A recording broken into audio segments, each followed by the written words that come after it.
अजीज दोस्तों, क्या आप जानते हैं कि सदाम हुसैन ने अपने खून से कुरान पाक लिखवाया था। 24 लीटर खून देने के बाद सदाम हुसैन कैसे जिंदा रहे? इन्होंने इतना खून आखिर किस मकसद के लिए दिया? क्या कुरान पाक को खून से लिखना जायज है? और खून से लिखा हुआ वो कुरान इस वक्त कहाँ है?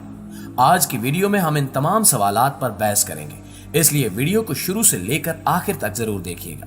और अगर आप हमारे चैनल पर नए हैं तो हमारे चैनल को सब्सक्राइब भी कर लीजिए, ताकि हर नई मालूमाती वीडियो आप तक बिला ताखीर पहुंचती रहा करे। तो आइए चलकर मौजू का बाकायदा आगाज करते हैं। मुअज़्ज़िज़ ख़वातीन व हज़रात, 1990 की दहाई के आखिर में सदाम हुसैन ने एक अजीबो गरीब दरखास्त के साथ एक खत्तात से राब्ता किया।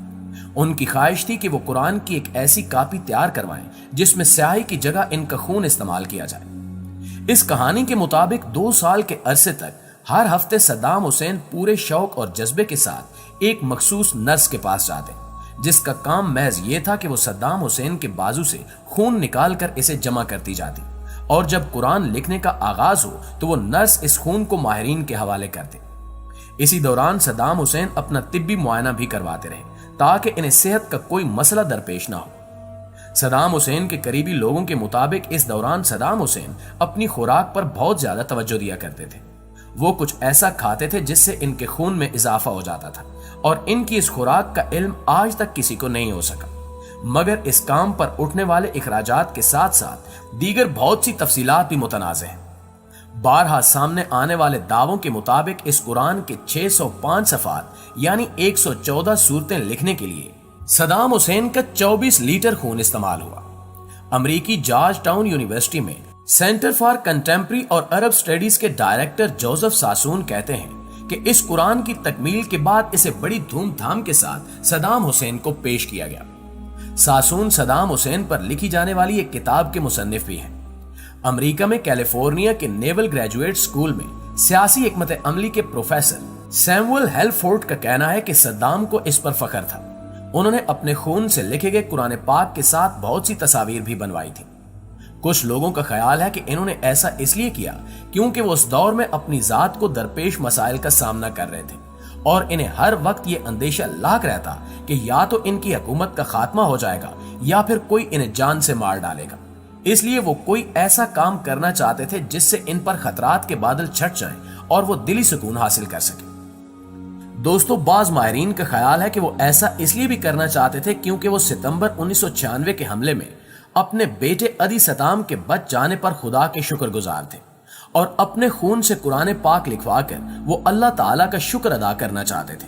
और इनकी नीयत ये भी हो सकती है कि आइंदा इनके बेटे ऐसे हमलों से महफूज रहें। मगर सुसान के मुताबिक इसकी वजह कुछ और थी। सुसान कहते हैं कि खून से लिखा गया कुरान पाक एक मिसाल है कि कैसे कोई आमिर अपना सियासी मकसद हासिल करने के लिए किसी भी चीज को इस्तेमाल कर सकता है, चाहे वो मजहबी क्यों ना हो। 1990 की दहाई में ईरान के साथ जंग के खात्मे पर सदाम हुसैन को एहसास हुआ कि ईरानी मजहबी सोच पूरे इराक में फैलती जा रही है, और अगर इस सोच को रोकना है तो इसके मुकाबले में किसी मजहबी सोच का इराक में आम होना बहुत जरूरी था, वरना ईरानी मजहबी सोच पूरे इराक पर अपने असरात मुरतब कर सकती थी। यही वजह है कि एक सोचे समझे मंसूबे के तहत सदाम हुसैन ने इराकी अवाम के सामने खुद को मजहबी साबित किया। एक मौके पर इन्होंने अपनी जमात के बारे में खुलकर कहा कि बास पार्टी के नौजवान बुनियाद परस्ती की तरफ मायल हो रहे हैं। सासून अपनी किताब में लिखते हैं कि मुझे नहीं लगता कि ये वाकई ज्यादा मजहबी हो गए थे। इन्होंने सियासी मकासद के लिए दिखावा करना शुरू किया। इन्होंने मसाजिद तामीर करवाई और एक बड़ी यूनिवर्सिटी भी तामीर की, जिसे वो कुरान की तालीम का बड़ा इदारा कहते थे। इनकी नजर में यह ख्याल बहुत अच्छा था, क्योंकि वो इससे लोगों को अपनी जमात की हिमायत के लिए मायल करने में कामयाब हो रहे थे। नाज़रीन ग्रामी, मगरबी माहिरीन के मुताबिक सदाम हुसैन ने अपने मकासद के हसूल के लिए खवातीन से मुतल्लिक अपना रवैया तब्दील किया। जब वो 1968 में सियासत में आए तो रिवायात पर हंसते थे। वो चाहते थे कि खवातीन के पास भी वोट का हक हो, मजदूरों को हकूक मिले और सबके लिए तालीम के मौके पैदा हों। लेकिन जब सद्दाम हुसैन ने इक्तिदार संभाला तो वो काफी हद तक सेकुलर ज़हन के मालिक बन चुके थे और यूरोपियन फिक्र और तर्ज जिंदगी को बहुत पसंद करते थे। मगर सियासी और जुग्राफियाई हालात की तब्दीली से इनके ख्यालात में भी बदलाव आ चुका था। इब्तिदा में वो माशरे में औरतों के किरदार के हकीकी मुहाफिज थे, लेकिन 1990 में انہوں نے اپنا لہجہ تبدیل کر لیا اور کہنا شروع کیا کہ عورتوں کی جگہ گھر ہے۔ وہ کہتے ہیں کہ اس کی دو وجوہات تھیں، مذہبی جنون اور بے روزگاری بڑھ رہی تھی، اور کویت کے ساتھ جنگ میں 7 لاکھ فوجی ہلاک ہو چکے تھے۔ خون سے لکھے ہوئے قرآن کریم کے نسخے کو صدام حسین نے بڑے اہتمام کے ساتھ بغداد کی جامع مسجد ام القریٰ میں رکھوایا۔ یہ مسجد بھی صدام حسین نے خود بنوائی تھی، جس کا شمار دنیا کی بڑی مساجد میں ہوتا ہے۔ اس مسجد میں الگ الگ صفات کو رکھا گیا۔ ماہرین کے مطابق صدام حسین کے خون میں کچھ دیگر کیمیکلز بھی ملائے گئے تاکہ خون کو سیاہی کی طرح استعمال کیا جا سکے۔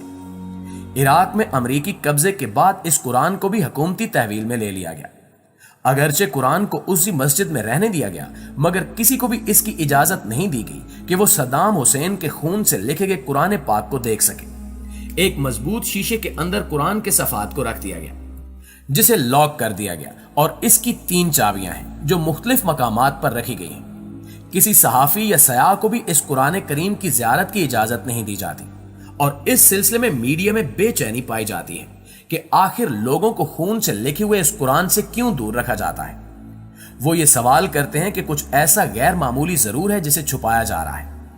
بعض لوگوں کا کہنا ہے کہ امریکہ نہیں چاہتا کہ صدام حسین کی کسی بھی یادگار کو عوام کے سامنے پیش کیا جائے، کیونکہ اس طرح عوام میں ان کی مقبولیت اور ہمدردی میں اضافہ ہو سکتا ہے۔ دوستو، اب سوال یہ پیدا ہوتا ہے کہ خون حرام ہے، اور اگر کپڑوں پر خون لگ جائے تو کپڑے پاک نہیں رہتے، اور اس حالت میں نماز بھی ادا نہیں ہو سکتی۔ اگر خون نجس ہے تو اس سے قرآن پاک کو لکھوانا کس طرح جائز ہو سکتا ہے؟ علماء نے صدام حسین کے اس اقدام کو نامناسب قرار دیا ہے۔